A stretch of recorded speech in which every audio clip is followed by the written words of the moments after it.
Welcome to the Gifts for Glory podcast, where we celebrate and promote men and women using their gifts for God's glory. Know someone who is making an impact for God's kingdom using their gifts, talents, and passions? We'd love to meet them. Send us an email at podcast@giftsforglory.com. That's podcast@gifts4glory.com. And now here is our host, Dave Ebert. Hello, friends and neighbors, and welcome to Gifts for Glory. Thank you so much for joining us, whether you're catching us live right here on Facebook or YouTube, or you're watching the replay on the Creative Motion Network on Roku, or the podcast on the Taken TV Network podcast channel, or wherever you're picking up your podcast. We thank you for joining us. Please, where possible, like, share, comment, and review. Help people find the show and find the stories of these amazing people that we're able to share each week, week in and week out. So thank you for tuning in. Thank you for joining us. Really looking forward to this episode. Feel free to leave a comment if you have a comment or question about what we're talking about, what our guests may be talking about. This show is live right now here on Facebook and YouTube, and we would love your feedback. We'd love your questions as well. And as we get started, for those of you that maybe are new to the show or don't know, part of Gifts for Glory Ministries is Well-Versed Comedy. We're an improv comedy ministry, and we use the gift of laughter and the love of the Lord to spread the joy of the Lord. We're based in Chicago. We can tour all over the Midwest. So if you have a church or a ministry that would love to bring in some entertainment, contact us. We'd love to bring clean, family-friendly comedy that's completely interactive. Every show is completely different because it's improvised. It's based as much off of us as it is you, the audience. So reach out to us and let us know if you're interested in talking about bringing us in for an event. We could be the entertainment for a speaker, or we can also present the gospel or a testimony as part of our show.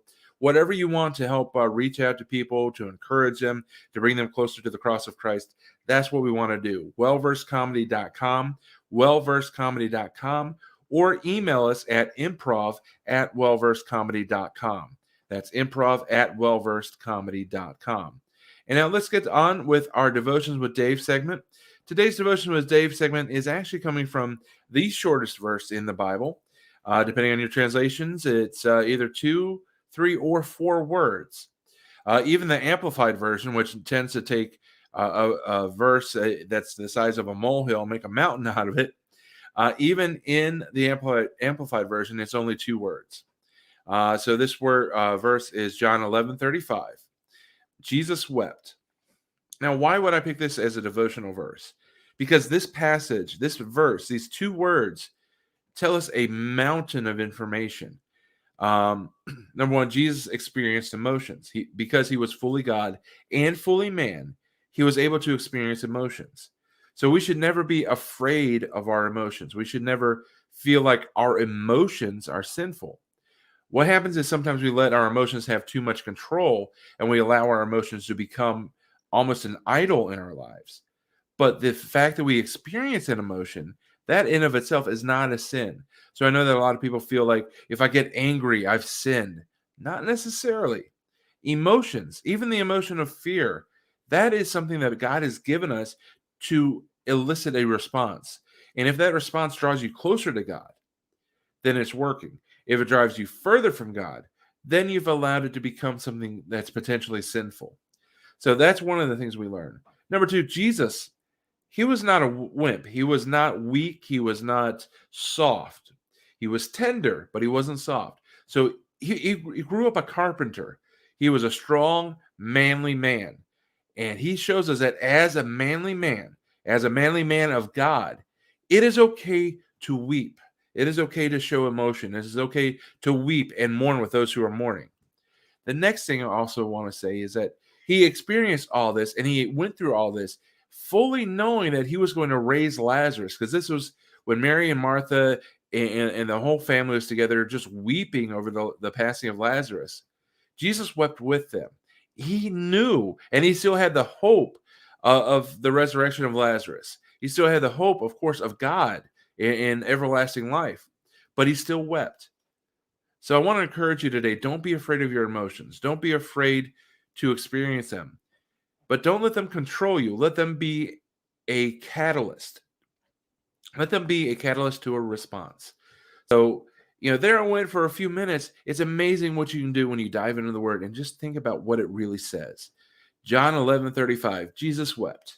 So much we can take from every morsel there in the Bible. So that was our Devotions with Dave segment. Thank you so much for checking us out. And now it's time to bring in our guest at this time. Scott, he's an actor, he's a magician, a filmmaker, a roundtable host. He's also a part-time Italian plumber. Uh, he joins us to talk about faith, magic, film, and we probably will get into some discussion of one of our mutual favorites, Vindication.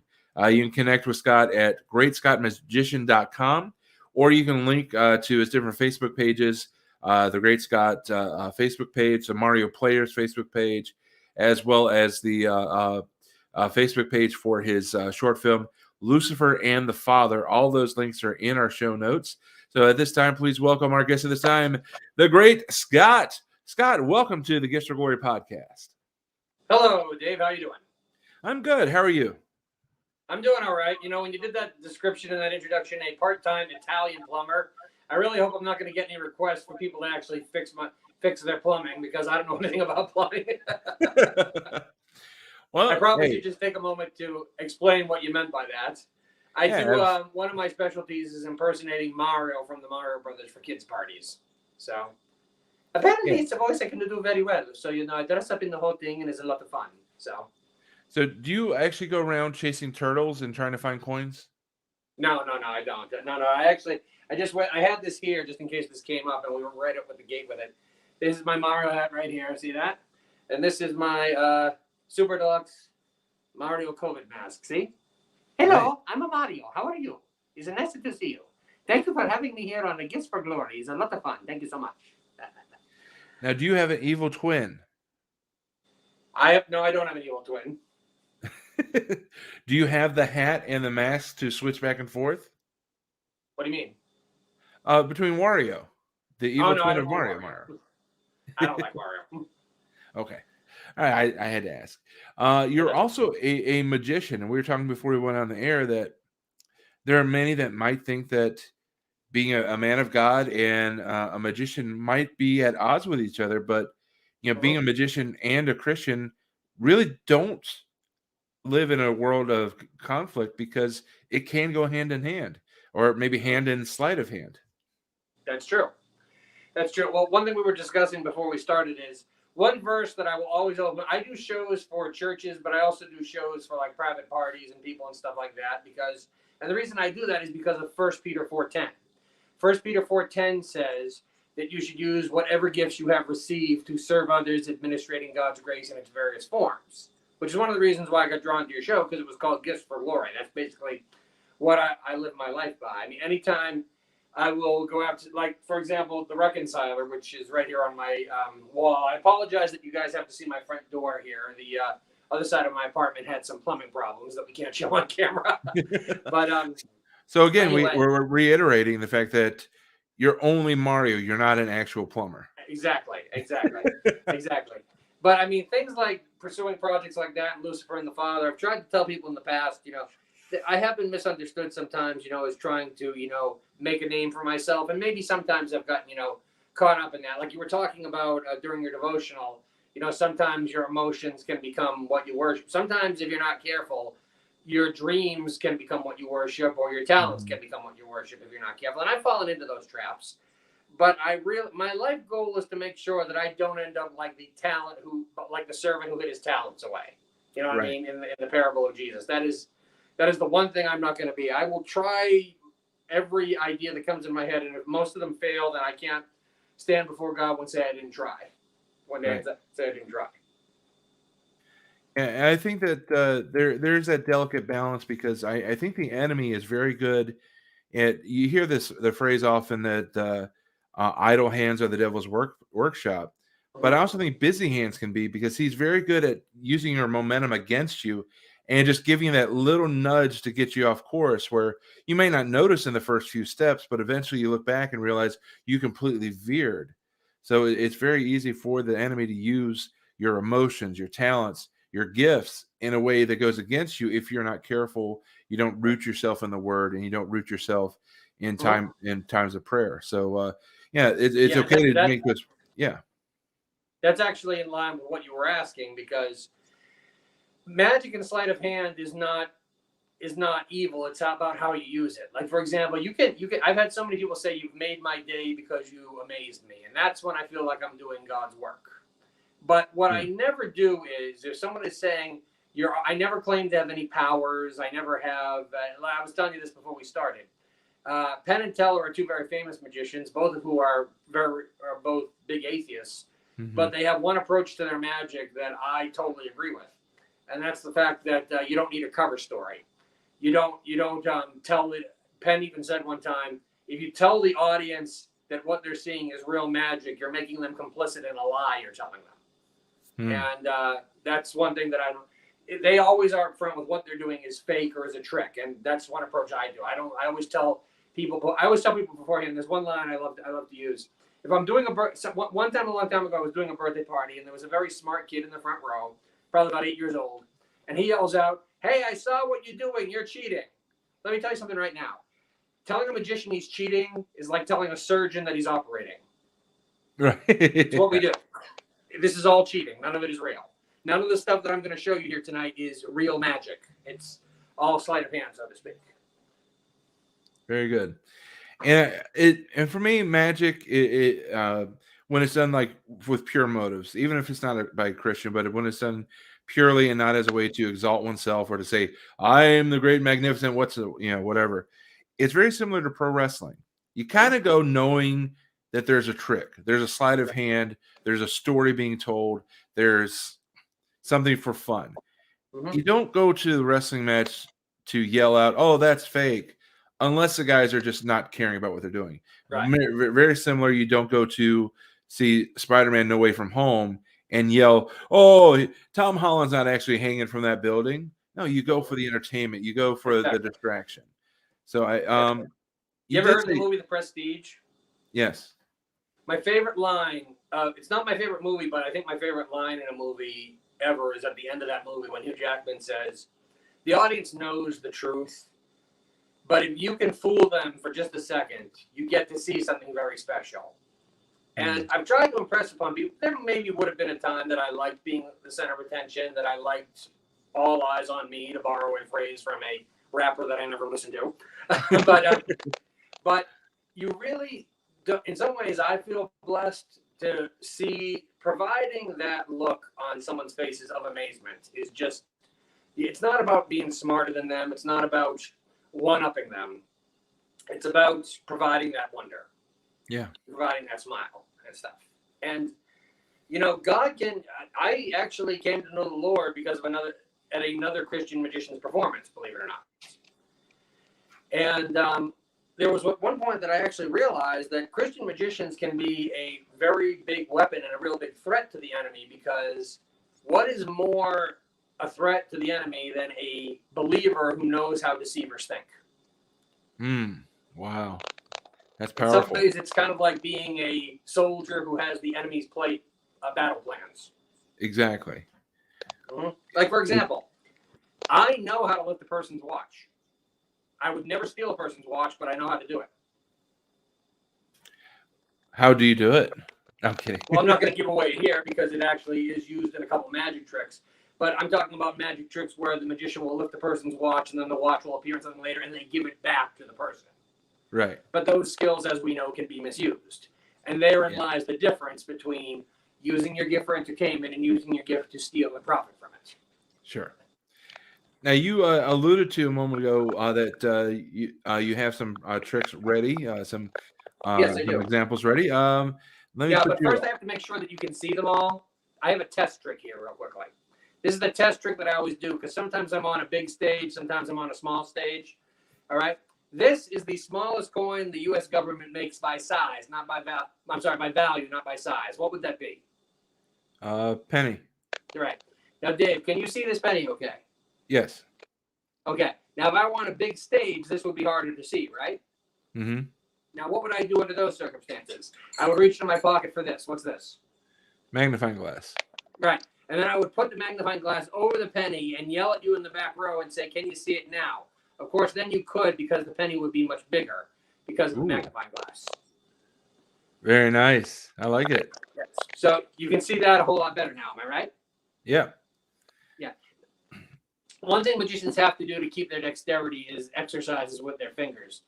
Now this is a finger fitness exercise called either the steeplechase or walking the dog, depending on which magician you're talking to. And basically, it's an exercise where you roll a coin across your fingers to keep your dexterity. You might have seen Mel Gibson do this in Maverick with a poker chip. Yeah. Normally, you need a 50-cent piece to do this, but this is one of the few pennies you can do it with. But I'm guessing that even in a small auditorium, people would have trouble seeing this. Right. What do you do under those circumstances? Well, it's really quite simple. You do this right here. Nice. All right. Bigger penny. Usually inflation works the other way. That's true. And here's something magicians have been doing for years. You know what that's called? Throwing in your 2 cents. And the best part about that trick is after you do it, you can't say Great Scott has no sense. Right. Very Now, cool.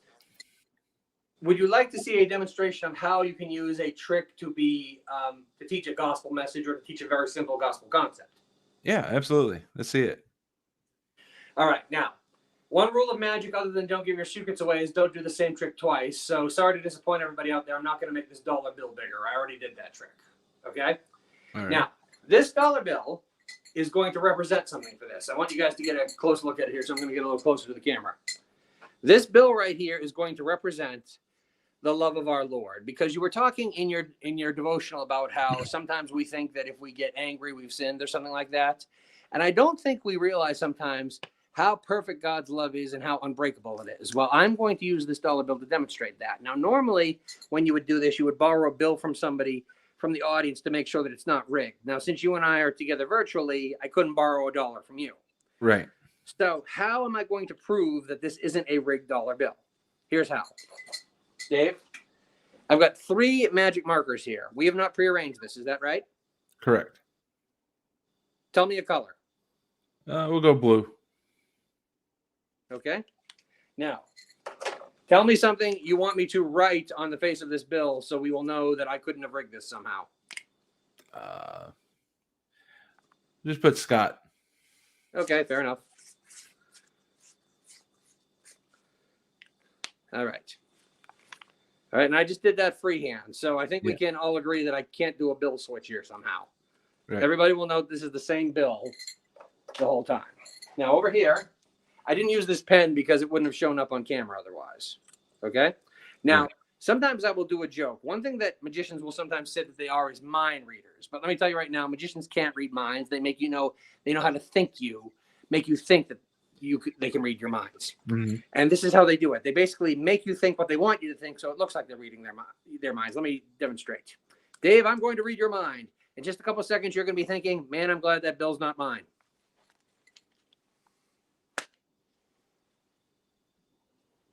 Now, are you happy this bill's not yours? Yeah. See, I made you think what I wanted you to think. So it looked like I was reading your mind. But no, that's not basically the way this works. You can see it going right through. It even goes right through the Scott that I wrote on there that you told me to write on there, right? Mm-hmm. Okay. But do you remember how I said that this bill represents the love of God, right? Right. Jesus is the same yesterday, the same, and tomorrow, and he went to the cross for us, and his love is unbreakable. Huh. That happened. Yes, it did. So neither one of us have high quality video equipment. You're using a phone. I'm using a laptop. So that was not CGI. No, it was not. Now, I have something else here on the table I can show you that you were asking me about, getting around what people say about magic. One thing that I should tell you is that not only when it comes to churches, but when it comes to doing birthday parties, the one trick that every magician kind of is expected to do at some point is card tricks. You'll notice I even have cards on my tie here. Yeah. But if you want to make a living at being a magician, I would say probably 75 to 80% of the time I'm performing for children. And I cannot remember the last time I met a 5-year-old who knew the difference between a club, a diamond, a heart, and a spade. Mm-hmm. And even though there are even churches that will allow you to be a Christian magician that will say that playing cards should be nowhere near the church because they represent gambling. Right. Like a lot of stuff, I say it's not what it is, it's what you do with it. Okay. Right. Cards are just cards with ink printed on them. Okay. If you use them for gambling, that's fine. If you use them for something else, that's fine too. But still, the bigger issue was the fact that kids didn't know the different suits. However, kids do know colors and numbers. Mm-hmm. So I do my card tricks with Uno cards rather than playing cards. And this basically solves the problem for when I'm in a situation where people don't want playing cards. Now, can you see the number on there? Yeah. What number is it? It's a red 8. It's a red, and I was going to ask you what color it was. Okay. Now, if you were taking a look through the Bible, do you know what's a number that would appear quite a bit? I'll give you a hint. It comes right before 8. 7. 7. Some actually say that 7 is God's number because it's a perfect number. Now, people wonder how you do card tricks. People think you need to train your hands for years to get the cards to do what you want, when in fact you train the cards to do what you want. And I've trained this Uno deck to locate all 4 sevens in an Uno deck. Now, in order to locate any card, you need a locator card. And we're going to use this wild card as a locator card because wild cards can be anything. Now, I'm going to set this down for just a second to show you this scarf here. Nothing on this side and nothing on this side, correct? Okay. Going to pick the glass back up. Whoops. Dave, do you see that wild card there? Do you see it, David? Watch. The first 7 that I think appears in the Bible is God created the world in 6 days, and on the 7th day he rested. Nice. Okay. So that's why you picked the green 7, because that's when he made the earth. No. that actually might work. You never know. Okay. Now, are you familiar with the story of Joshua and the Battle of Jericho? Yeah. I love that story. You want to know why? I grew up in a household that proved that if you yelled loud enough, the walls came down. Yeah. Thank All you. right. I think that's kind of a lame joke. Thank you for laughing at that, though. But if you remember that story, 6 days they marched around Jericho, and then on the 7th day, they marched 7 times. Very Now, nice. Wild cards tend to get tired after locating a card or two, so we need to find another one here. This is a good locator card. The card that everybody loves to get, but everybody hates to get, but everybody loves to dish out. The draw 4 wild. Many Now, families have split over that card. Yes, that is true. One thing that it says in the Bible is that it talks about Jesus talks a lot about forgiving your enemies. And he said, and when someone says to him, how many times should we forgive your enemies? Jesus says, I tell you the truth. Not 7 times, but 70 times 7. Yep. Now, as I've done this, you notice that I did the green 7 first because you pointed it out. What color was the second 7? Blue. And what color was the one I just popped up there? Yellow. Yeah. You know what? There's an actor named Nicolas Cage. He actually appeared in one of the Left Behind remakes. I remember him saying in an interview once on the Jay Leno show that 7 was his lucky number because anytime he saw a 7 somewhere, something lucky would happen to him. Well, ever since the day I saw that interview, I've always ended this trick in one way, and that is by having the red 7 come up last. Because red is the color of the blood of Jesus, which is the only thing that can save you and not some lucky number. Wow. Very nice. Thank you.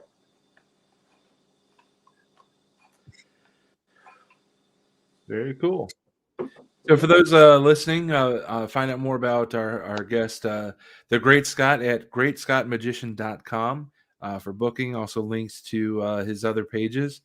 And there's something else that you do. You also make, or before I go any further, did you have another trick, or was that what you had? I do have other ones here, but we don't have to do them all at once. If you want to come back to another one later, we can.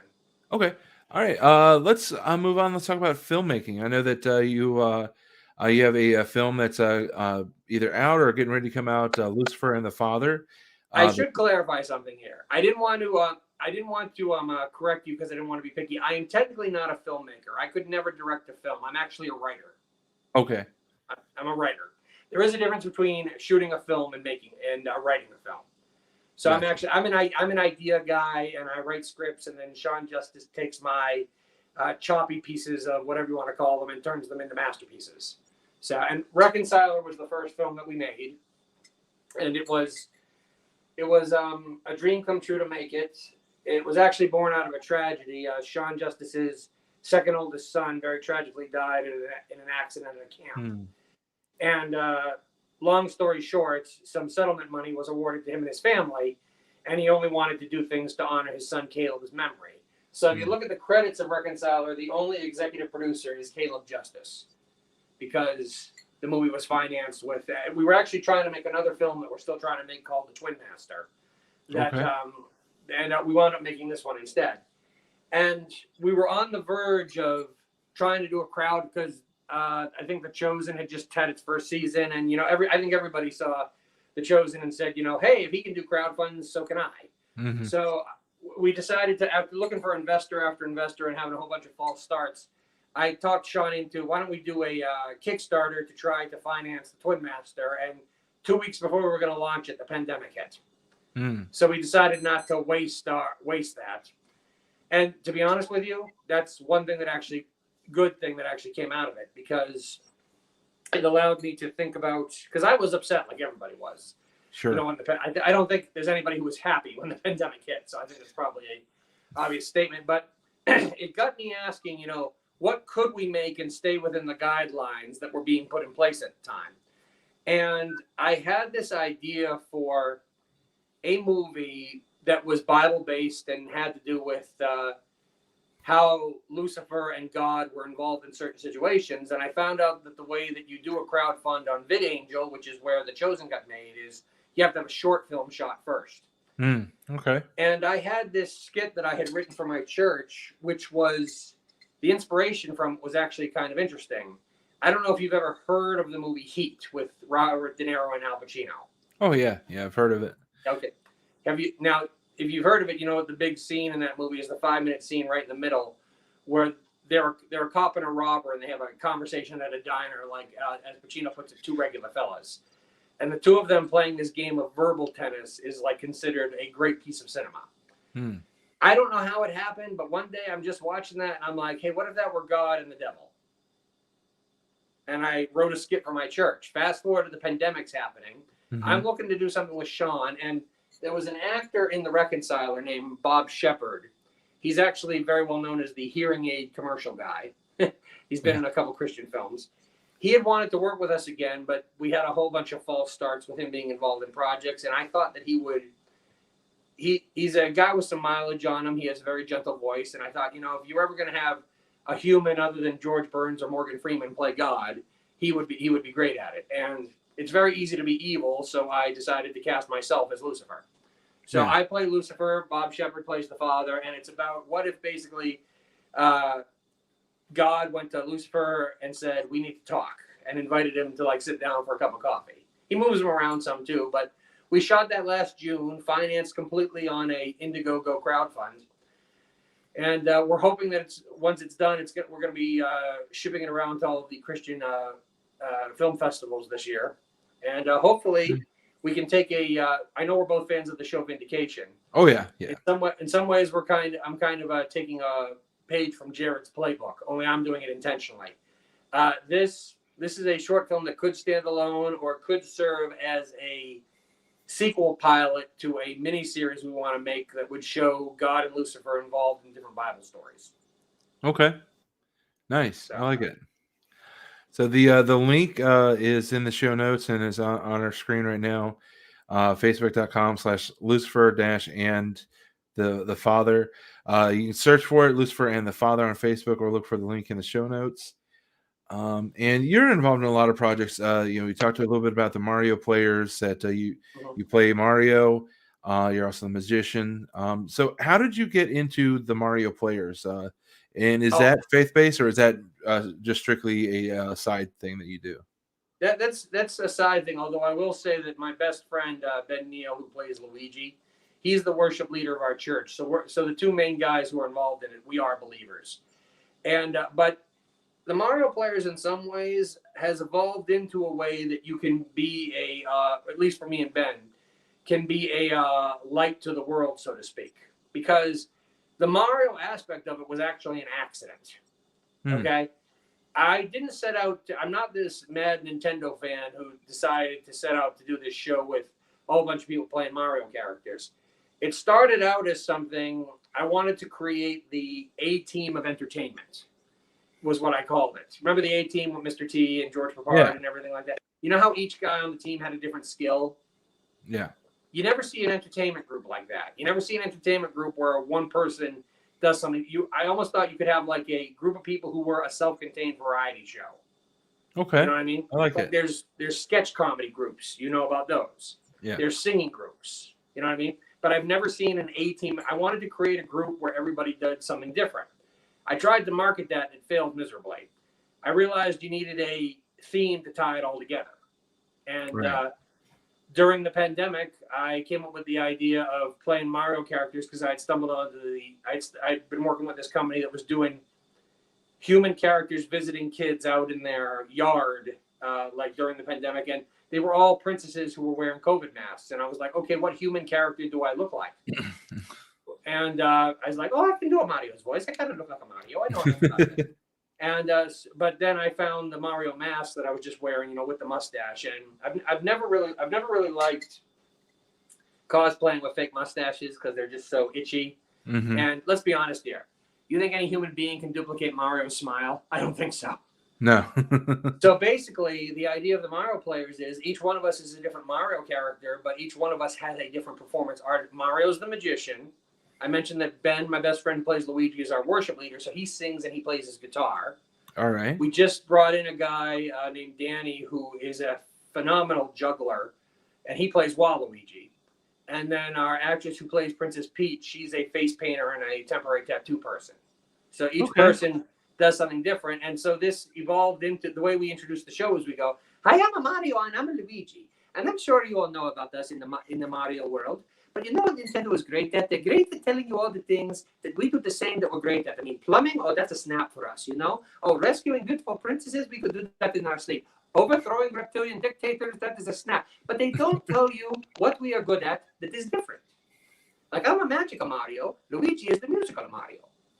But he can't do a magic, and I can't play a guitar.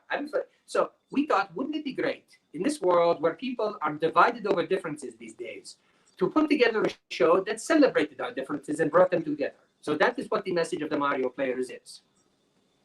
Nice. I like that. And it brings different gifts into the fold and uses them together, which is pretty much what God does on a much larger scale, is bringing all the gifts that people are willing to give and willing to let him use and creating something special, especially for kids are just taking the brunt of the last 2 years because there's so much confusion, so much angst. And I think people are forgetting that, you know, the kids need a little bit more stability around them. So having that respite, I think, is invaluable. So that's really awesome. One other thing that I should mention about the Mario players, I'm not going to tell you who, but we do. There are not everybody who's in my Mario group are believers, and there's a reason for that. I wanted to do that originally, but no different. If you're holding out for just Christians who have the performance skill level you need to put a show on like this, you could be waiting forever sometimes. Right. And the other reason is because if I didn't let somebody into the show because they don't believe what me and Ben do, then in some ways, I'm a hypocrite. I'm doing the very opposite of what the show is standing for. Interesting. And sometimes, I mean, Christian films will use non-Christian actors, and the reason for that is because sometimes the audience isn't the only people that are being ministered to. So I'm a firm believer in that. Yeah, I think that, or I'm pretty sure that that Vindication does the same thing. Is not everybody on set is a fully engulfed practicing Christian, but again, that there's opportunities there for Jared and those that do believe to pour in and invest in those actors. So I do want to talk to Vindication a little bit because it is a mutual interest on ours, on both of our parts. Yes, so let's do that after we go through my favorite part of every show, and hear your testimony, because one of the things that we share each episode is hearing somebody's faith journey. Did it start as a child in a Christian home? Did you find faith on your own? And what led you to that journey and to that place? Well, believe it or not, I actually have a magic trick that goes along with that. So this is perfect. Perfect. Mm-hmm. Now, you'll have to bear with me, because normally when I do this, I have a volunteer beside me, but I couldn't get a volunteer for tonight. So I'll just have to do this as best I can. Believe it or not, I'm a little different than most Christian magicians. Your average Christian magician, I know that's saying one thing because we're not very average, but your average Christian magician is a Christian or a minister who wants to minister to people, and he picks up magic later on. Now, I'm actually the opposite of that. I started doing magic when I was 6. Now, I was raised in a Christian home. My parents were going to the Salvation Army when I was born, and when I was about in kindergarten or first grade, I think we started going to the Nazarene Church. Okay. And I'm still going there to this day. And, I understood what, being saved meant. It was told to me, and I had a grasp of it by the time I was in 4th grade. And I remember praying this really quick prayer in my bedroom saying, "Oh, dear Lord, please, I don't want to go to hell," basically. Is basically what I was doing. Sure. And I was still, into magic and stuff like that. And then I actually had this idea. I would watch every magician on TV, and I actually remember thinking once, "Oh, one day I'm going to make them disappear." But like a lot of people, I realized that God had a different plan than I did. Two of my greatest supporters as a child were my grandparents on my mom's side, and they were still in the Salvation Army. And the Salvation Army we used to attend had a gospel magician come for a whole week. And I think it was about the 4th night that they did an altar call. And, I said, I kind of made it, but I wasn't quite sure I had actually meant it. So it was the fact that they were talking about God wants to have a relationship with you through his son that finally hit me, and it wasn't out of fear. So even though I maybe prayed that quick prayer when I was in 4th grade, it wasn't until I was 13 that I jokingly tell people that's the night I became the Great Scott. Because that was when I realized there was more to magic than just, being a performer. But here's something a lot of people don't talk about in their testimony. Even when they've accepted it, sometimes they still live with the attitude of, "You're not the boss of me." And I could say I probably did that through a lot of my high school years, even though I knew Christ. And sometimes you can make unwise decisions and place your life into the wrong hands. And when that happens, getting things back together under your own power can pretty much seem impossible. But if you place your life into the master's hands,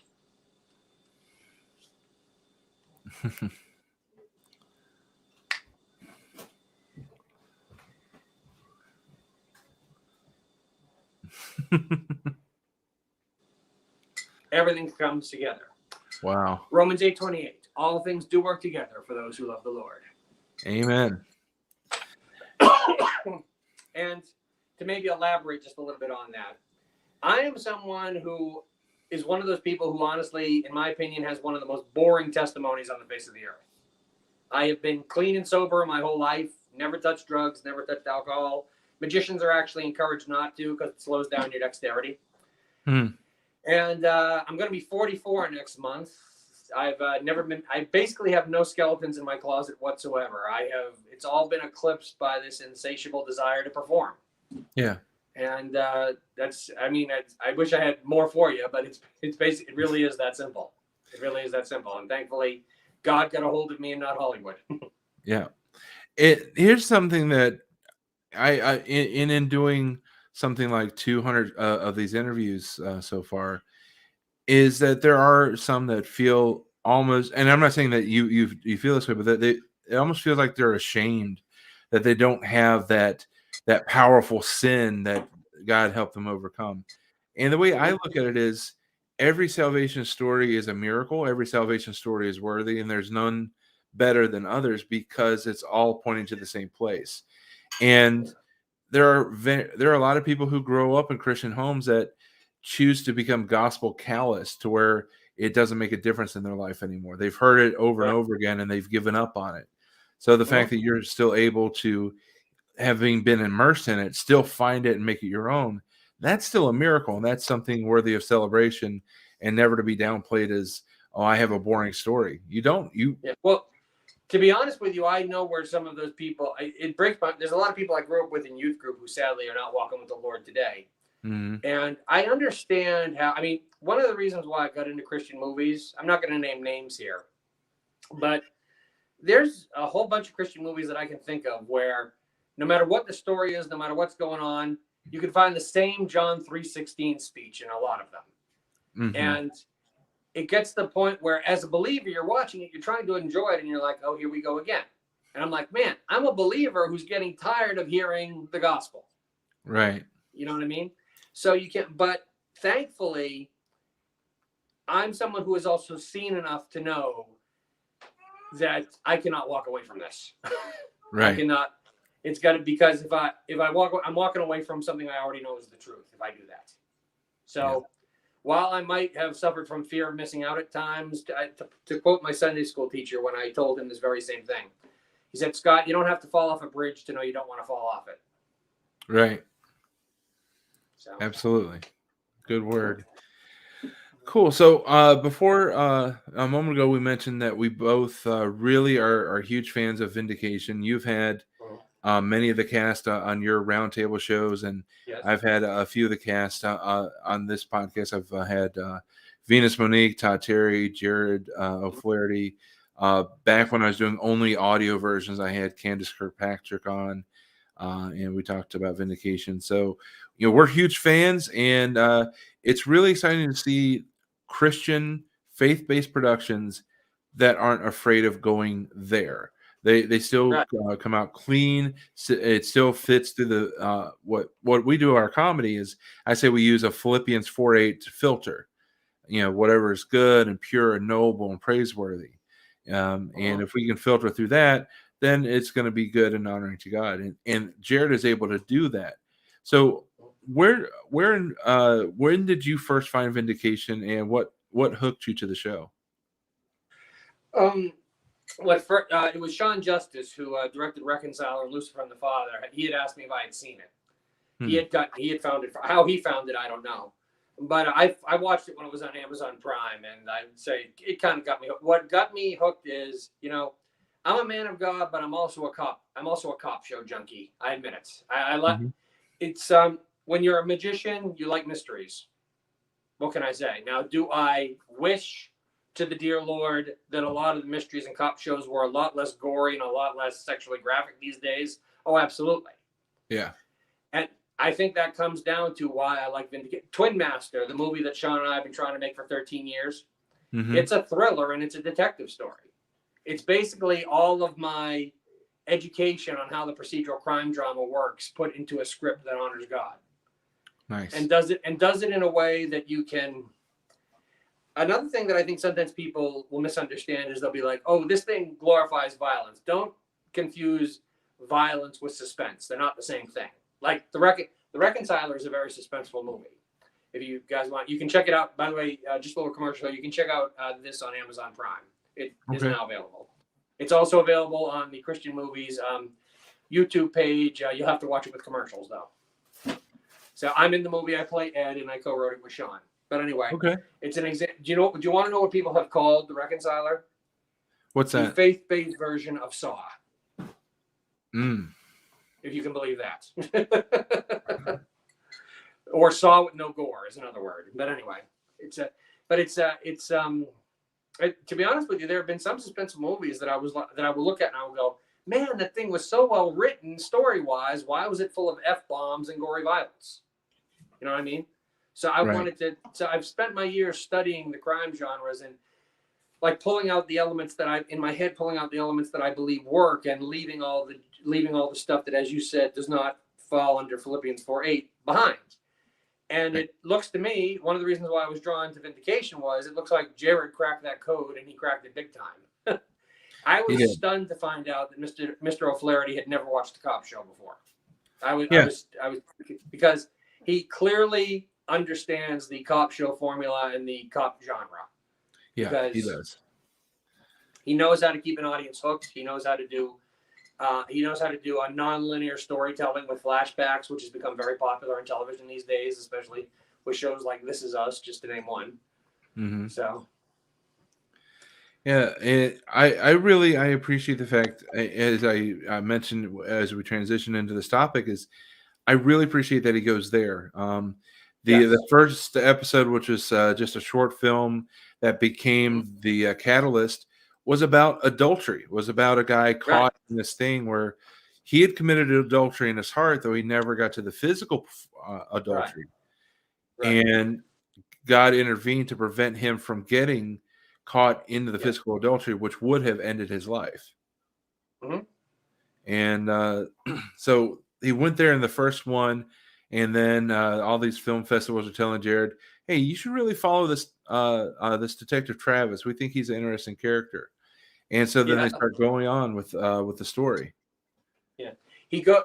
Detective Travis falls into the history of television characters like Steve Urkel and Fonzie on Happy Days that were supposed to be like this one throwaway acting job that ended up becoming their own show. Right. And I don't know if Todd Terry would appreciate that or feel insulted by being compared to the Fonz and to Urkel, but hey, if it ends up giving him a steady paycheck, I'm sure he appreciates it.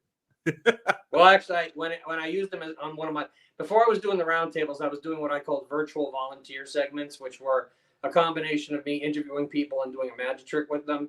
And Todd was one of my guests, so I actually already mentioned that to him. Okay, nice. Todd, if you're watching, I hope you understand.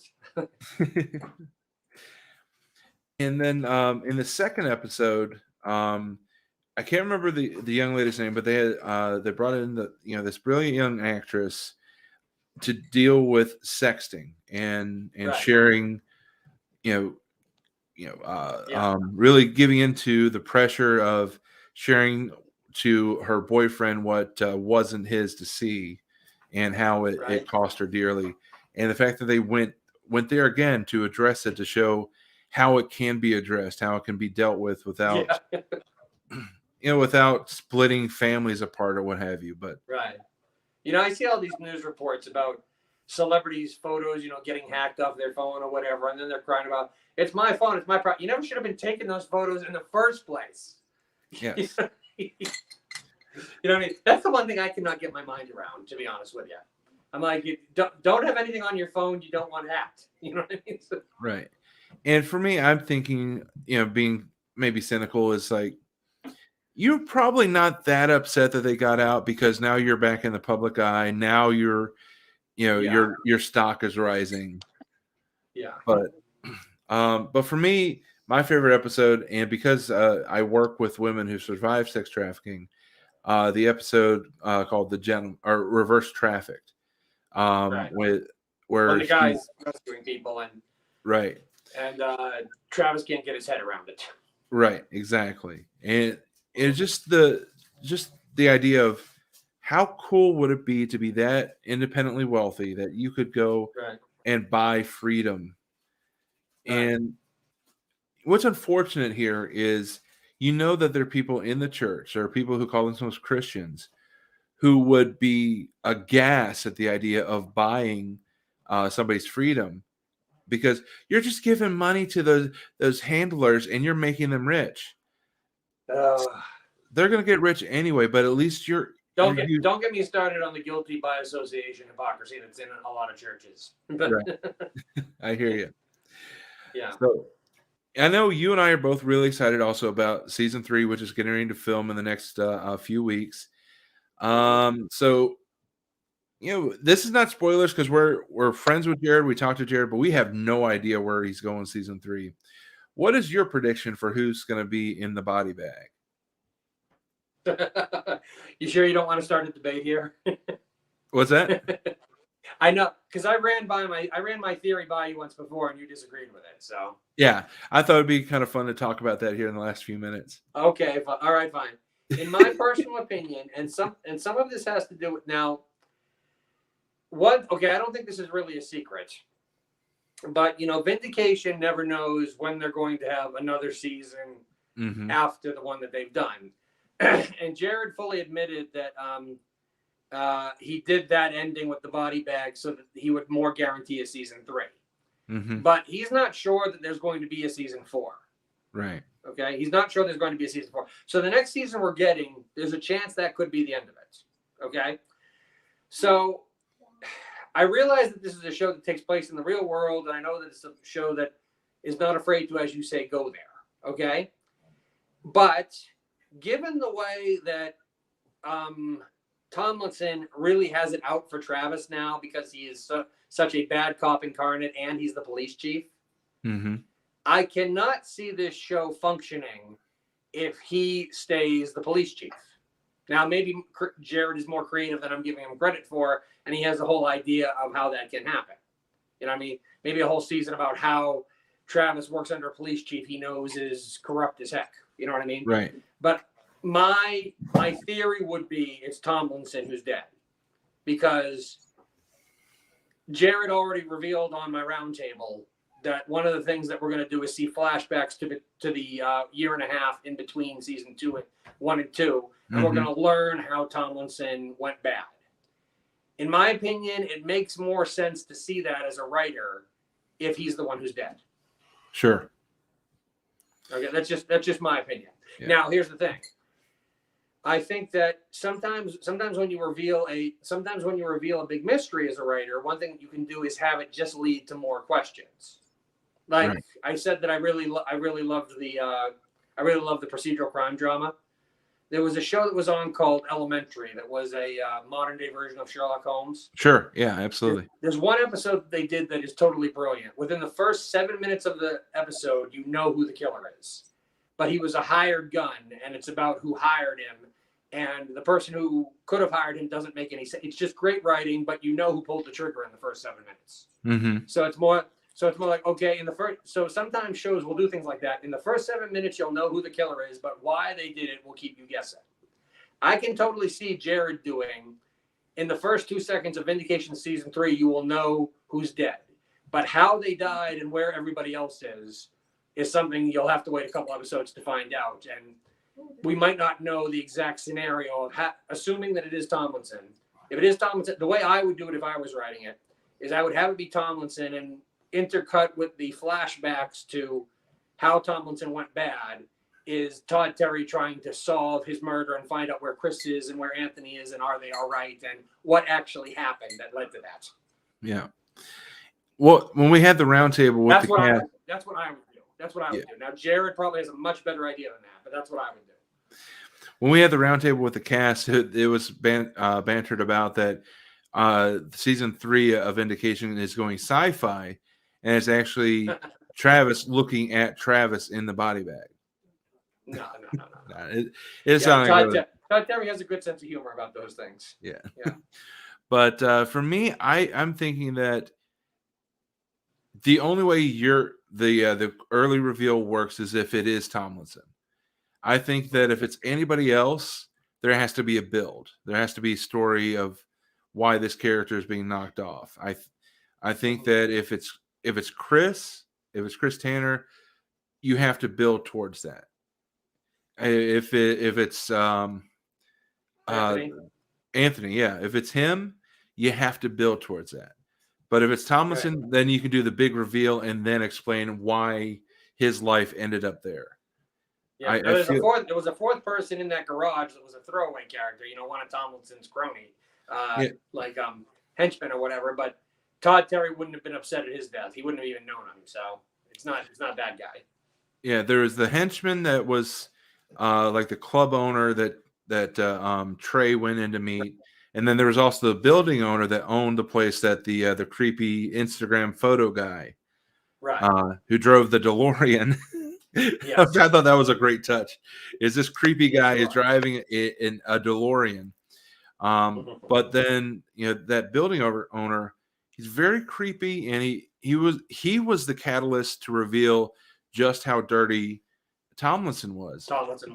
Yeah, because that's who he was on the phone with when the creepy photo guy got busted. So it could be that little scrawny guy, and then they just spend the season developing him. But I think Tomlinson, if it's him, it's a big reveal at the beginning, and then we follow his story of how he went from kind of this almost aloof sergeant to now, the dead police chief who was really right. So and it would be a way for Steve Mokate to stay in the show, even though it was him, because of all the flashbacks. Exactly. Yeah. We do know this. Because of what Jared said, whoever is in the body bag has not been fired from the show because that character is going to be seen in the flashbacks they're going to do. Yeah. And my That's favorite. that's the one thing about television becoming so flashback happy. Just because your character's dead doesn't mean you're out of work as an actor. Yeah, look at This Is Us. They killed off Jack in the first season, Oh, and he worked. Jack's been dead for 20 years since the show started, and yet he's still technically the star of the show. Right. So really excited to see what they do in season 3 and see who's in the body bag. I jokingly kept saying that it's the person in the body bag is a PureFlix exec that doesn't renew the show for the next season. So yeah, really excited for the next season. You and I are both in the Vindication group to share the conversation. So if anybody is not yet in it, come join the conversation. If you've never seen the show, come learn about it. You connect with some of the actors and even some of the crew, as well as the writer Jared O'Flaherty. Now, Scott, as you know from seeing our episode with Todd Terry a few weeks ago, we have 2 final segments. One is called The Interrogation, 7 quick questions that otherwise wouldn't have fit in the interview. And then I'll be asking you your wise counsel for anybody who wants to use their gifts for God's glory. So let's get started with The Interrogation. First question. Who is in your music playlist? Who's in my music playlist? A gospel group called the Three Heath Brothers, the Harp Twins, who are 2 people I think you should look into having on this show, and the Heath Brothers. I listened to Hanson, believe it or not. I've been listening to them ever since I was in college. At Christmas time, I'm always listening to Amy Grant's Christmas album. Okay. Enough. I have this one playlist that's called Songs I Like that are song styles and artists all over the map. Half of them I can't even remember who sings them. It's just I hear a song I like, I put it on my playlist. Okay. And half the time I couldn't tell you what the album was from or whatever. So I think my playlist is too lengthy to actually mention them all, but those are a few right there. I have one playlist called Sibling Bands. I've always loved bands that are sibling, and on that I have a group called Taylor Red, which are 3 triplet sisters, the Harp Twins, as I mentioned, the Bacon Brothers, Kevin Bacon and his brother Michael, who sing together. Okay. And Hanson. So very good. Number 2, what is your favorite comfort food? Cheeseburgers, definitely. Cheeseburgers. Have you had an Impossible Burger? Yeah, and I never will again. I have not yet been that brave, so I probably will never do the Impossible Burger. I tried an Impossible Burger at Wahlburgers, and then the second time I tried it, it wasn't as good as the first time. I don't know what happened. So I gave up on them. Yeah. So how do you relax? How do I relax? I lay on the couch that's about 10 feet away from me right now, and I will watch something on Amazon, a show on Amazon Prime I bought if there's nothing on TV. Okay. All right. Do you have any regrets or things that you wish you could do over? Maybe I would put a little bit more effort in school if I had a chance to do it over. I basically C+ my way through school. Mm-hmm. So yeah. I think maybe I would have, this is a little bit maybe too personal, but I think that I maybe would have been a little bit more courageous in trying. I'm such a workaholic. I'm about to turn 44 and I'm still single. Mm-hmm. But it's not, some people say it's not for lack of trying. In my case, it is for a lack of trying. I never really, I've always been better independent. I guess there's a part of me that wishes I would have tried that a little bit more. Again, if it's too personal, I apologize. But oh no, this platform is for you, and maybe cathartic just to get some of these things out. So feel free. Yes. All right. Question number 5. Other than Jesus, which is a easy and obvious answer, what character from Scripture has taught you the most?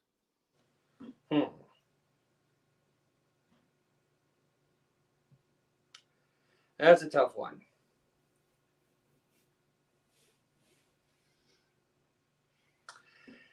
I guess I got to go with Peter, not only because he wrote the book that has my life verse, but also because talk about a guy who messed up a lot and still got forgiven for it. So yeah, and put his foot in his mouth a lot. So oh yeah, yeah. 1 minute he's being told, "It's on this rock I will build my church," and a few verses later, "Get behind me, Satan."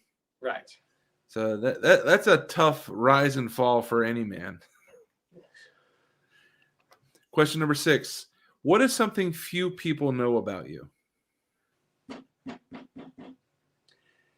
I'm not sure. I really kind of live my life on my sleeve.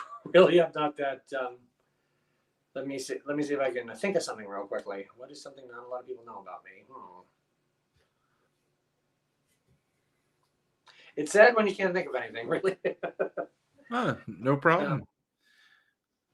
All right. Well, we'll move on to question 7. You and I have both submitted for a couple of the roles for season 3. What would your ideal role be on Vindication?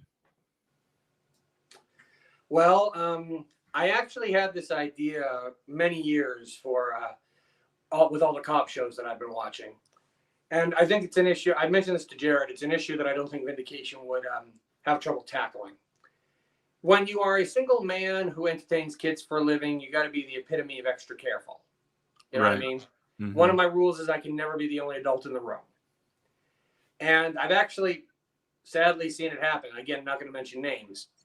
But, you have one small little misunderstanding is a career ender when you're a magician. And believe it or not, early in my career, I got looked upon as strict because I was being almost panicky to the point of being extra careful. Gotcha. So I always had this idea for a cop show about one of the main cops knew this magician who entertained his kids' parties, who got falsely accused. And he decided to make it his mission in the episode to clear the magician's name. Now, what I would say to anybody who wrote it that I give this idea to, this would be the one rule I would give them. You can take this story any way you want. The magician can just not be guilty. You can have him guilty of anything else. Like, for example, one twist that I thought is the reason for the misunderstanding was the magician was innocent of child molestation, but he was guilty of, say, having an affair with the kid's mom or something. Yeah. And that's why the misunderstanding happened. So you could take, in other words, they could take the story anywhere they wanted to. Like, this guy wasn't squeaky clean, but he wasn't that. You know what I mean? Right.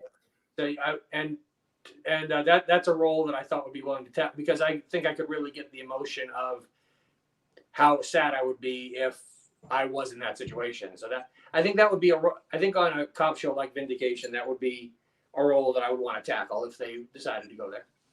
Right. That's excellent. I can see that. And for me, as somebody that's a part of an improv troupe, that's just me and six women, I kind of have the same fear of, I want to protect them and their husbands and their marriages. Yeah. Not because I don't only avoid evil, but the appearance of it as well. Exactly. Because and that's why I kind of encourage and really appreciate that my wife comes to all the rehearsals and shows, so that there is that appearance of accountability.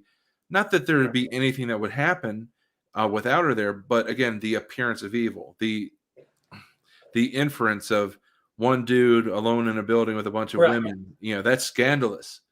But it's kind of it's funny. That even works its way into the Mario show as well, because my best friend Ben, who plays Luigi, he's been happily married to his college sweetheart ever since they were in college. They have 4 kids. Mm-hmm. And his wife is just wonderful for for sharing her husband with me as my best friend, and letting me cart off to all these kids' parties and, play around with him. And he's the best friend I've ever had. I've known him for over 20 years, and we can read we can predict. No one could have played my brother except him, because I don't have a brother in real life. Mm-hmm. And the one character that will never be in the Mario players is Princess Daisy, because Princess Daisy is Luigi's love interest in the Mario game. So what we do is we do this joke so Ben doesn't have to take off his wedding ring. We say, "Oh, Luigi and the Princess Daisy are married now, and they have 4 kids."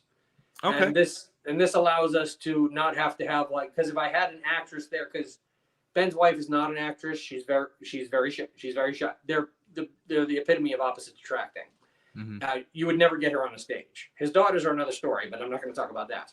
But anyway, so the last thing I would ever do is put my happily married friend in a situation where he has to pretend to be all sweet on another actress who would probably be younger than him. Because I would not want Eva's not. I just gave her name away. Ben's wife is nice enough to be great about Ben performing with me and stuff like that. So I would always want to be respectful of her in their marriage. Yeah, absolutely.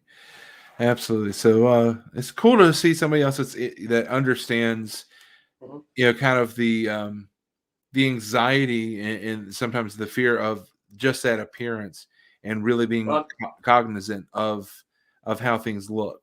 When you're about to turn 44 and you've been single your whole life, people make assumptions, unfortunately. So kind of comes with the territory.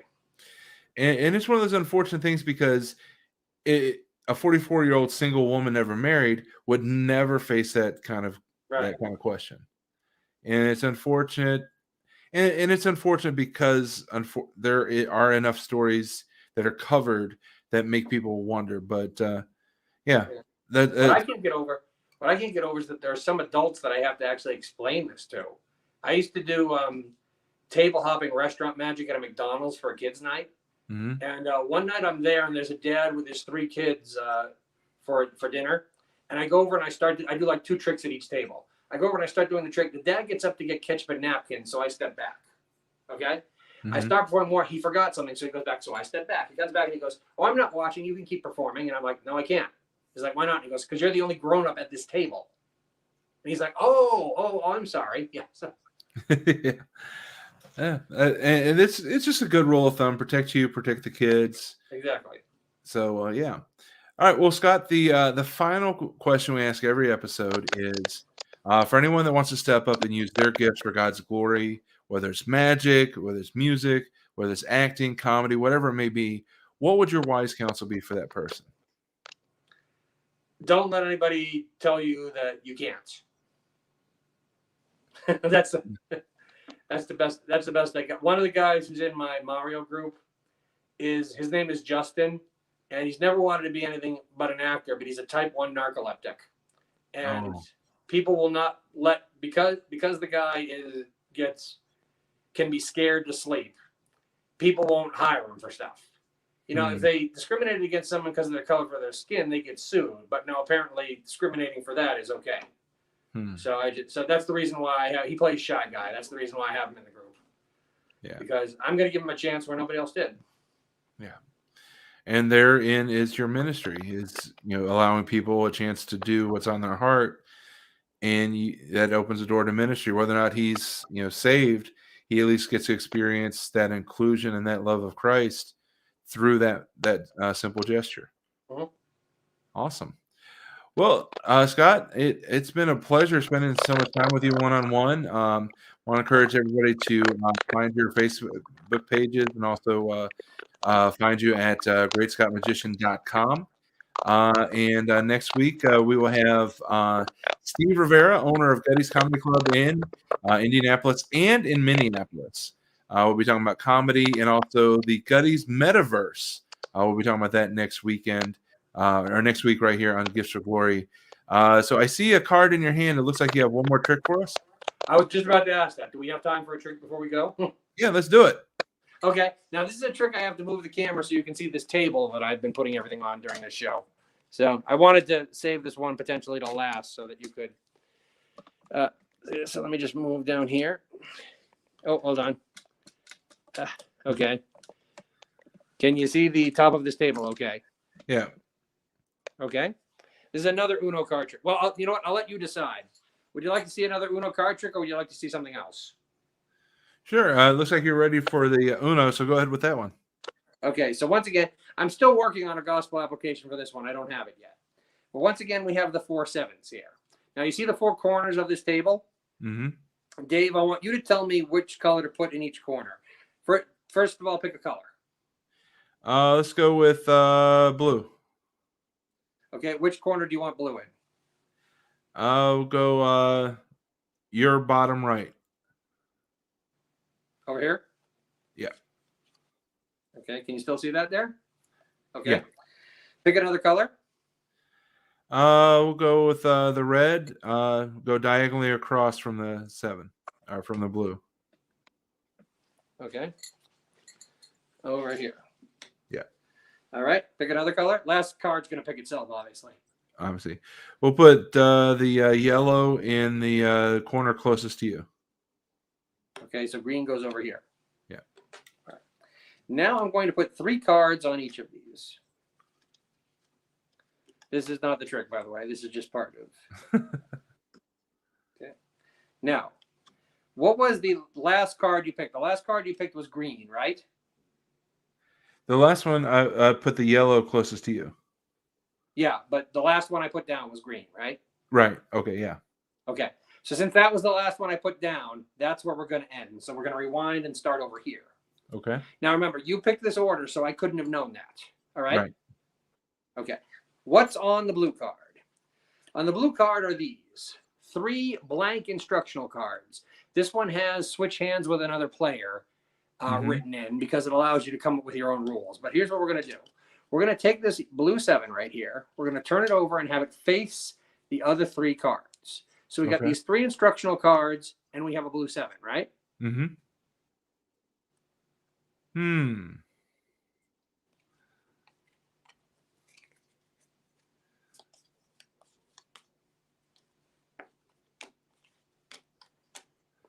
Huh. All right. Yellow 7 next. On the yellow 7, we have, once again, the card that everybody loves to dish out, but everybody hates to get. You said families have been broken up by the draw 4 wild card. Okay, now watch this. This time I'm going to make it a little simpler.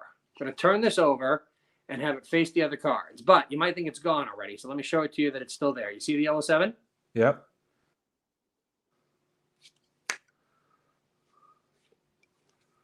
Uh-huh.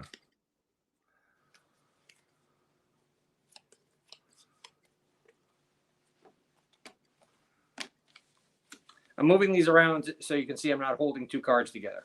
Okay. Okay. Red 7 is next. Have you ever heard the expression, now you see it, now you don't? Yes. Well, you have to remember that for this. On the red 7, we have the card that anybody can play at any time because it can be anything, which is the wild card. Now I'm going to take this red 7 and have it turn over so that it faces the other cards. But if I turn the pack this way and flip through these, 7's going to be up and the other cards are going to be down, right? Mm-hmm. Now you see a red 7, right? Now you see a wild card.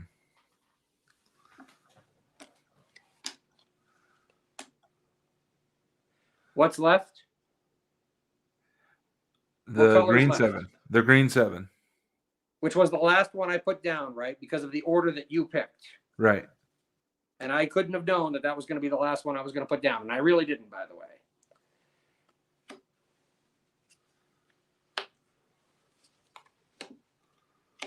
Huh. So now everybody that's watching this is going to watch in slow-mo on YouTube and our Facebook, try to figure this one out. Exactly. Good stuff. Good job. So for those listening, greatscottmagician.com, and he's got links to his IMDb page as well as YouTube and Facebook there. And also search for Lucifer and the Father, the short film that he's already got out there. And also be sure to like. It's not out there yet. It's coming out soon. Okay, it's coming out soon. Sorry about that. And then also be sure to Reconciler is the one that's already out. Reconciler is out. You can find that on Amazon Prime and YouTube. And you can find the Great Scott Magician, not musician, magician, at TGSMP, and the Mario Players at Mario Players on Facebook. So be sure to like, follow, and check out the different things he's got going on. Scott, thank you so much for being on Gifts for Glory. Well, thanks for having me. It was a lot of fun. Absolutely. Thank you for coming. And again, next week, join us for Steve Rivera from Gutty's Comedy Club and Gutty's Metaverse. We're going to be talking about comedy, clean comedy, and what it's like to be a business owner, and all the different things going on at the 2 Gutty's locations. So until next week, we hope you have a blessed week, and thanks for tuning in.